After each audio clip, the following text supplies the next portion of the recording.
mon chéri, c'est toi! Je me suis tellement inquiétée. Pas de nouvelles depuis 3 semaines. Je me suis imaginé le pire. Salut Louise, trop contente de te voir. Désolée, mais j'ai eu des urgences familiales. Oh, mais c'est une nouvelle coupe de cheveux que je vois là. Ça te va vraiment bien. T'as l'air d'une jeune poulette. Je donnerais cher pour être avec toi. Ça me ferait bien du bien.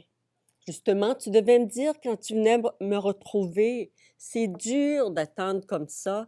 Quand est-ce que tu vas venir? Louise, tu connais toutes mes responsabilités depuis la mort de mon frère. Sa femme n'est pas trop capable de tenir le coup. Puis en plus, elle vient d'avoir un accident d'auto. C'est une perte totale. Mon Dieu, elle va bien au moins? Pas évident, je vais te dire. Je dois m'occuper des enfants, puis elle, ben, elle va travailler en autobus. Je veux pas abuser, mais pourrais-tu me dépanner? Juré, ce sera la dernière fois. Un petit 10 000, pas plus. C'est pour acheter un char usagé. C'est assez urgent. Ben, je t'ai déjà prêté 20 000. Au fait, si j'additionne ça, là, ça fait 150 000. Toutes mes économies ont passé. Je me prive pour toi. C'est rendu que je manque de l'essentiel. Je le sais, je le sais. J'aime pas ça que tu me le rappelles. Quand ça va aller mieux, promis, je te rembourserai aussitôt qu'on reprendra le dessus. J'ai plus d'argent, Jean-Charles.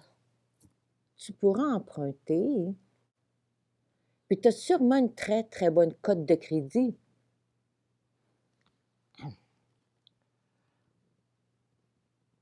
Ou tu pourrais vendre ton beau bracelet en diamant. Je vais bien trouver une solution. Mais demande-en pas tant. Mon bracelet, je peux pas. C'est le cadeau que mon mari m'a donné.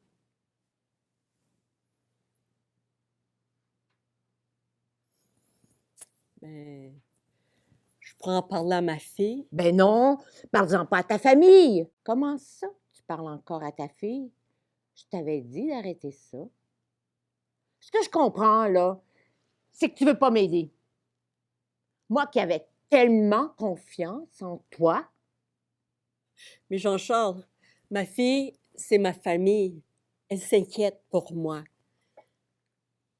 On s'est retrouvés quand j'étais complètement désespérée et isolée. Ça m'a fait un bien énorme de la revoir. Ça m'a vraiment remonté.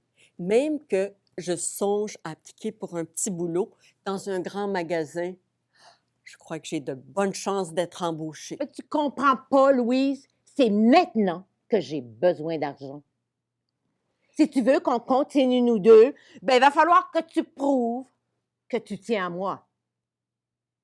Je te donne 3 heures. Non, attends.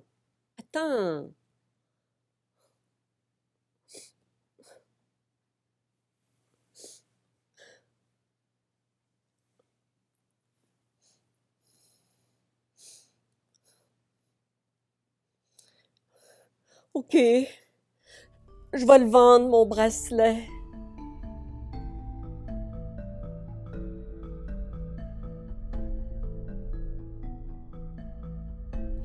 Cette fraude est, parmi toutes les arnaques, la plus importante en ce qui concerne les sommes perdues. De plus, il est estimé que 90% des victimes ne portent pas plainte. Certaines parce qu'elles ont honte, d'autres parce qu'elles ne s'estiment pas victimes et croient avoir vécu un amour véritable. Pourtant, il s'agit de crimes violents, non seulement économiques, mais psychologiques. Les personnes sont victimes de manipulation et de violence émotionnelle. En 2020, des pertes financières de près de 28 millions de dollars liés à ce genre d'arnaque ont été rapportés par le Centre antifraude du Canada. En 2021, ce chiffre a plus que doublé pour atteindre 64 millions de dollars. Selon l'organisme, les stratagèmes de rencontre sont arrivés au deuxième rang pour ce qui est des pertes financières résultant de fraude en 2021.